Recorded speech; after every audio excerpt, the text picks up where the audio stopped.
સનાતન ધર્મ ઉપર પ્રહારો ઓછા નથી થઈ રહ્યા. આપણા અવતારો ઉપર, આપણા દેવતાઓ દેવી માતાઓ ઉપર, આપણા સાધુ સંતો ઉપર, આપણા ગ્રંથો ઉપર ખૂબ જ આક્રમણ થઈ રહ્યું છે અને ગણતરીપૂર્વકનું થઈ રહ્યું.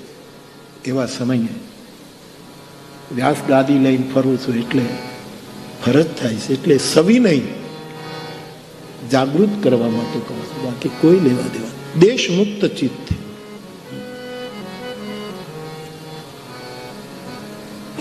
જે સાધુચરિત પરિવાર જેની સાથે 4 પેઢીનો મારો સંબંધ, પૂજ્યપાદ ગિરધરરામ બાપા, પૂજ્યપાદ જયસુખરામ બાપા, પૂજ્યપાદ વર્તમાન રઘુરામ બાપા અને ભાઈ ભરત અને છેલ્લી દૈવત, આટલી પેઢીનો હું જેનો સાક્ષી રહ્યો છું. સાધુ ચરિત સંત શિરોમણી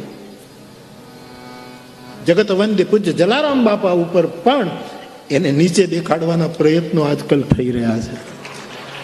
આપ કલ્પના તો કરો શું કરવું છે. અમુક લોકો, મને નિષ્કુલાનંદજી બાપાનું જે મને બહુ ગમતું પદ છે, ગાંધીજીને ગમતું, એને બહુ સરસ પંક્તિ લખી કે વેશ તો લીધો વૈરાગનો પણ દ્વેષ રહી ગયો બહુ દૂર.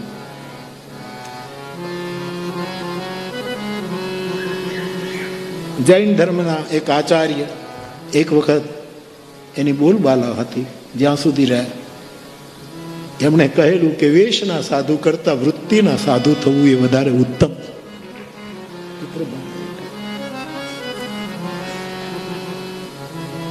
સૌ પોતપોતે જેને માનતા હોય એને મહાન ચિત્ર, એમાં કોઈ વાંધો આપણને, પણ બીજાને તમે અમારે લીધે આ બધું.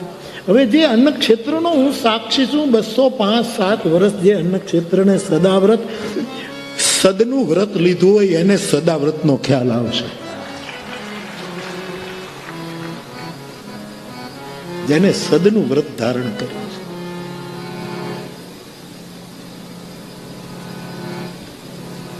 વીરપુર પરિવારના હું સાક્ષી છું. અખંડ રામ ઉપાસના જે પરિવારની છે, અખંડ રામ મંત્ર જેના પરિવારનો રામ મંત્ર છે, રામચરિત માનસ અખંડ જે ઘરમાં વિરાજમાન છે. અને જલારામ બાપા ફતેપુર અમરેલી પાસે ભોજલરામ બાપાનું શિષ્ય તરીકેનો સ્વીકાર અને ભોજલરામ બાપા પાસે આશીર્વાદ માંગ્યા. આશીર્વાદ ગુરુ જ આપે, એના જ લેવાય. અને કહ્યું કે મારે અન્ન ક્ષેત્ર ખોલવું છે. અને બાપાએ અન્ન ક્ષેત્ર શરૂ કર્યું. બીજાની થાળીમાં અન્ન પીરસું એટલું જ નહીં, ઠાકોરજીની થાળીમાં વીરબાઈ માને પણ આપી દીધા. કોણે કર્યું આવું? તમે કલ્પના, કે તમારે જરૂર છે તો લઈ જાવ છે. અને ભગવાન ભોંઠો પીડ્યો, વીરપુરને પાદરથી પાછા આપવા. ને જયસુખરામ બાપા મને કહે, બાપુ એવો સંકલ્પ થાય છે કે હવે જલારામ બાપાના મંદિરે કોઈ પૈસા ધરાઈ બંધ કરવું છે. અમારી આ રૂબરૂની વાત. મેં એટલું જ કહ્યું કે બાપુ કોઈ ત્યાગ કરે એ મને બહુ ગમે, પણ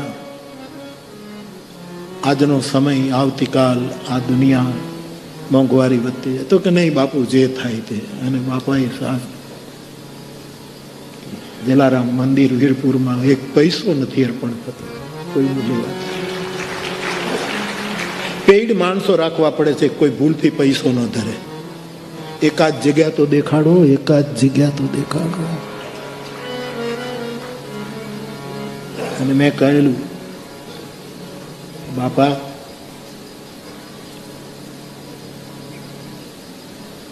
અન્ન ક્ષેત્રનો આરંભ જ્યારે આપે ગુરુજીની કૃપાથી ભોજલરામ બાપાના આદેશથી કર્યો, એ પહેલું પગલું હતું. વીરબાઈ માને ભગવાનને સોંપી દીધા, એ બીજું પગલું હતું. અને એક પૈસો નહીં સ્વીકારવું. એ વામન વીરપુરનું ત્રીજું પગલું. આવું મેં કહ્યું.